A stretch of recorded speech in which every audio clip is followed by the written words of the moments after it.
Hello YouTubers, welcome to my channel Science to Technology. In today's show, Future Friday, we're going to talk about Large Hadron Collider. So let's dive right into it.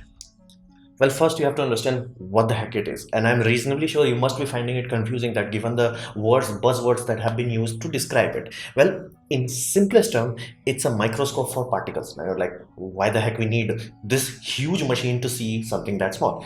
Reality is that if you want to break something, you have to go to its components. Let's say a car, you break it down, you have engines, axles and all that jazz. You go to normal world, you will generally found compounds. You break compound, you get atoms. You break atom, you found subatomic particle. Till this point, it's very easy. Now, what if you want to go below atomic level? Let's say you want to break out electron, proton, and neutron. Kind of easy, especially electron. Splitting electron simply means you have to make it into plasma. So far, so good. But here's the deal. What if you want to go down even below that? Let's say you want to figure out what the hell is neutron. What the hell is all this jazz that we call electron or proton for that matter. There's the problem. There is nothing that you can do that will allow you to see below this level. So what we do is basically we use energy. So you take these particles and you spin them up. You give them as much energy as you can give them. The moment they collide, that energy ends up destroying them inherently, and they have a lot of debris coming out. Analyzing that debris allows you to understand what they have been made of. Basically, you are just seeing collision. That's why it's called particle smasher, atom smasher, and things of that nature. Now, higher the energy, the more devastating the impact would be. The benefit of that would be the more debris you're gonna get, more clear separation, and on top of that, if something is very dense or something almost indestructible, you can break it and figure it out. So that is the reason why we make these things are technically a microscope for particle accelerator. That's the main reason. That's why it's been built. That we have been building this as early as 1950, and we realized very early on, bigger is better. There is no two way around it. Bigger is better. Then another aspect, a word had been speculated around this, is that it's a Big Bang machine. Now, what does that mean? That inherently means at the point of collision, when you are colliding something that small, you are creating on a quantum level, not on a classical level. You left classical level long ago. You went into quantum level. In that, generally quantum levels are kind of it's like they relax, they are chill. Now, in that particle event, at that specific brief moment, for those particles where you successfully manage to collide them, if they are high energy enough in that small space, they would create something known as quantum fluctuation. Now, create as in like quantum fluctuation exists. It's just we do not control it, how the heck it happens. So in particle accelerator, we can control it. Now, this quantum fluctuation, as far our current understanding of Big Bang, we go back to 13.5 billion years ago, and we know for a fact that universe started from one point. Now, before inflation took place, there was something known as quantum fluctuation, basically where energy turned into particles. That step had characteristics similar to what we are doing in particle accelerator. That's why basically we are replicating a small fraction. Basically, if that image was, let's say, 200 megapixel, what we are doing is basically making a single pixel. So yes, it is quote unquote a Big Bang machine, because we are reaching that quantum scale energy density, where it's like, okay, this is what happens when you have YOLO amounts of energy. And this everything we are talking about before, like, it goes actually collides. Before this is kind of normal. It's just a particle. Generally, it's supposed to be charged particle. That's why you will always hear people using the words like proton. Why proton? Because proton is charged particle. Charged particle can be controlled and guided through electromagnets, because electromagnets are also charged. So that's why you use proton. Why don't we use electron? We used to use that, and that was the low energy part. We used to do that. If you really want to go below nucleus, you have to go to proton. So you utilize proton. Now, when this collision happens, the prediction model, basically science is only true based on their prediction. If a prediction is accurate, it's real. If it's not, it's gibberish. So we utilize what we call standard model of elementary particles. Now it works flat out. Its predictability is quite high. However, the fudge factor in this puppy is kind of messy. So, and that's why we this was in 1950s, and every Tom, Dick and Harry was building particle accelerators, and we had like charm, up, down, strange, bottom, top, anti, up, anti. Yeah, this has weird names like that. And you can have gluons, bosons, electron, anti-electron, and all that jazz. This is particle model. This works, but there was a lot of fudge factor. To correct for that fudge factor, boson architecture was created. Basically, somebody created a mathematical model.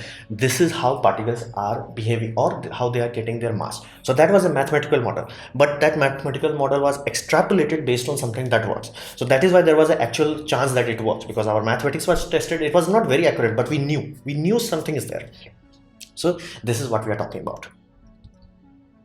Now, how the heck this works? Now, in its classical form, is just a long path. Now, why do you want long path? Well, it is true. You can turn like a particle even in a small circle. You can do that with electron gun or fancy magnets. You can make a magnetic loop and it will loop around again and again. Problem is the energy yield would be very low. To achieve maximum energy at the point of collision, you want those particles to be traveling at very high velocities. Ideally, that velocity would be in one vector, basically going like this. Now, when you turn something, your vector basically goes from like this and like this. It's like you're turning, you're forcing it to turn. Now, no matter how strong your magnet is, but if most of the energy that magnet has is wasted just trying to turn the damn beam, you're not getting too much energy out of it. For that reason, bigger is better. Basically, the longer the path is, the less energy is going into like turning the beam. It's like you are dumping 90% of your energy making it go faster and 10% just to turn it. That is why like people want to make sure that turning energy is as little as possible, so you get most out of your system. That is why we want to make as long as possible. Like 27 kilometer is so long that if you are standing there, from your perspective it will look like there is a mild curve. It will not even look like okay it's turning. For that is the reason we want that. Then we utilize superconductor, because to guide these particles, can normal magnet do that? Yes, but it will not be able to dump enough energy, enough electrical energy without melting to actually propel these particles at light speed. Now, when I say light speed, I mean close to light speed, because if you have mass in this universe, you cannot achieve light speed. You can go very close, but you cannot achieve my speed, basically light speed. But you can go 99.99999 and all that jazz. For that reason, to make sure the magnetic fields are YOLO strong, we utilize superconductor. Now, what kind of energy we are talking about here? To simplify, the most strongest magnet that generally people are accustomed to are MRI magnets. They are generally from 0.5 Tesla to 9 Tesla is too high, but you get the point. Like those are in Tesla. We measure MRI machines in Tesla. These puppy can reach 7 to 8 Tesla. So they are strong. Basically, they will make your MRI look like a chimp monkey. And this magnets dump energies to make sure the particle accelerates as fast as possible and guides it. This is also responsible for guiding. So basically, you will always see two pipe, and all they are doing is traveling. And then at the point of detectors, you collide them. It's like you just like, okay, cross path. Now this cross path, most of the time they just go through, because again, atoms, protons and all that, no matter how dense you try to make them, 99% of them like just go through each other because they are not interacting with each other. But once in a while, some do collide, and then magic happens. Now, to make sure all this happens and your data is clean, you have to achieve high vacuum, because you really don't want particles to tamper with the field velocity, speed, energy and all that. You really don't want that.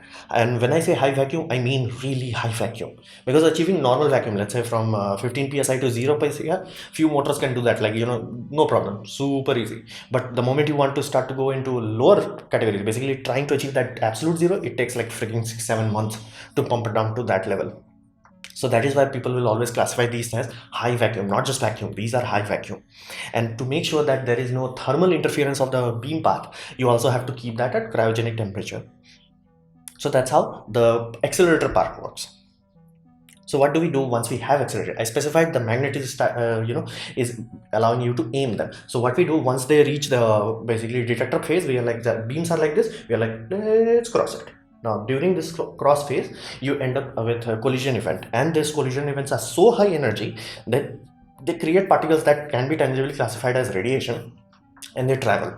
Now, these energies are so high, that's why you need freaking detectors that are 3 stories tall, because most of the particles can simply go through it. Like if you have a detector that's like, let's say 1 inch thick, it's just gonna go through it. Like, and if you have only 1 inch of data point, you do not know the trajectory properly, or decay, how quickly it's decaying. So you have to have detector on top of another detector on top of another detector. There is a layers of this. It's not just like one surface layer, there is a depth to it, and based on that you get trajectory, you get decay rate, you get the patterns of it. Everything is exposed. That's why you will always see people showing animations where they're like plates are colliding and voila. So to achieve that voila, there is 4 main detector system. Like there have been some others also, but 4 are the main core components, and beam collisions are the main whole point. That's the whole point. We are building this particle colliders. So like the beam collide and they have debris coming out of it. To analyze that debris, we have these basically fancy detectors. Now these detectors, because the moment you turn on the particle accelerator, it starts to collide. it's like a very quick. Again, they may spool up like for a few minutes, but it's very instant. But the collision rate here is very high, like because we are sending hundreds and millions of them, something's gonna collide no matter what. So problem is, how the heck you monitor that kind of data? Answer is you don't. You basically send the data to a buffer.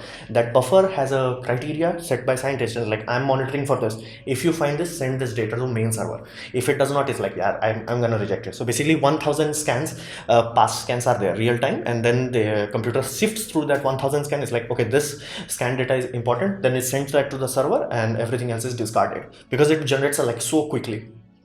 And data is sorted and gathered, and after that, that data is processed by scientists, because kind of technically speaking, people figured out Higgs boson quite early on. It's just to make sure that we are absolutely damn sure that we are talking about what we know. That data was A, distributed amongst peers to double check it, and B, the particles detectors were run independently to make sure that the prediction models are accurate. So that are the uses of these detectors. Now, was this $10 billion project and the most biggest scientific mind project was ever worth it? Short answer, yes, we reached God particle. Now, God particle is kind of hard to describe, but the simplest way I can describe it to you, the importance of it is like, imagine you went into 1800s or 1500s and you told somebody the importance of magnetic field. They were like, dude, what the hell am I going to do with it? But here's the, if we did not understand magnetic field, we did not understand electron flow. If we did not understand electron flow, we would not have electricity, at least the proper amount of it. So that's the reality. We understood why the heck matter have mass. This is the whole point. This is the holy grail of particle physics at this point in time. Like same way, we figured out there are many rules, like, you know, this rule, all these rules define how the heck magnetic field causes electrons to flow. This is similar. This is like how the heck matter reacts to the environment. Basically, why the heck photon is like, you know, traveling, because it does not have mass. It does not interact with this field. That's like, if we can finally understand it, maybe we will be able to make in the future light speed travel. Maybe not faster than light, but maybe light speed, or maybe like just make it faster that you're traveling at 70-80% light speed. That's more than good enough.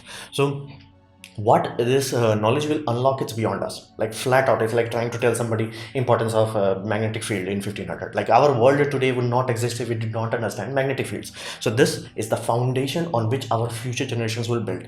So we do not know what will happen, but we laid the foundation. It's like we got our job done. They will build something amazing out of it. Maybe warp drives, who knows. So that's the whole point. We understood how the heck particles are getting their mass and why they have this weird patterns. And prediction model, be mindful, the prediction model was made as early as 1940. But this was the actual proof. Like, here's the proof, here's the prediction, here's the machine that is running the test, here's double check it. So it paid off.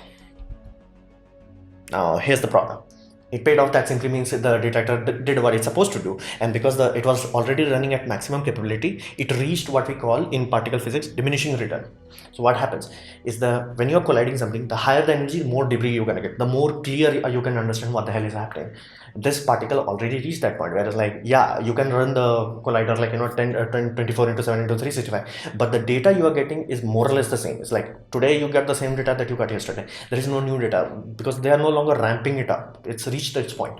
So what they did, shut it down, and now they are if you type Large Hadron Collider, you will always hear this word, high luminosity upgrade. What does that mean? High luminosity simply means, let's say this event was 1 megawatt energy, and they want to up the scale to 10 megawatt energy. Basically they want to have more collisions, more high energy collisions, and better detectors. That's all they are doing. Basically they are trying to make it brighter.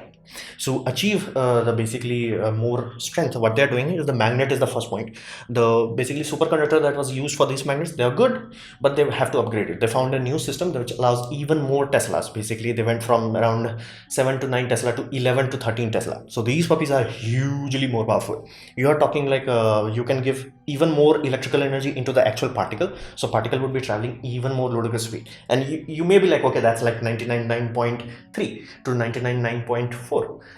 That's still a lot. And not to mention, because of the magnetic strength, not only your speed will go, the pinching mechanism where you have this collision, that quad pole that guides it, that will also become more accurate. So let's say instead of colliding it through this aperture, if you collide through this aperture, the probability of particles colliding with each other goes exponentially up. So you will go from, you are sending 50,000 particles and 5,000 was colliding, you will send 50,000, 30,000 will collide. So that is amazing yield. Basically you are getting double data.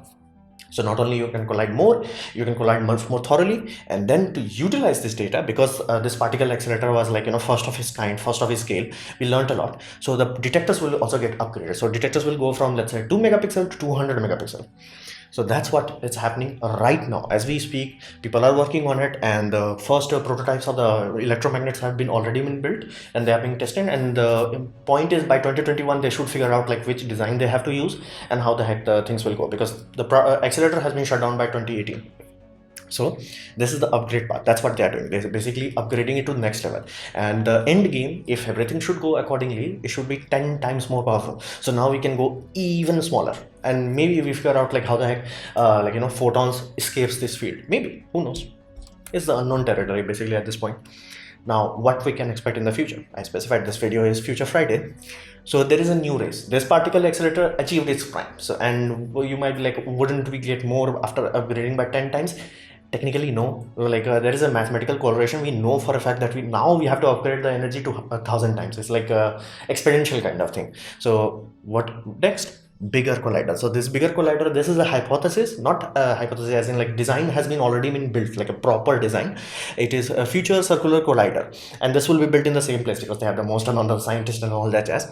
This puppy would be 100 kilometer, from 27 to 100 kilometer. So they will able to dump even more energy. So this will be exponentially more powerful.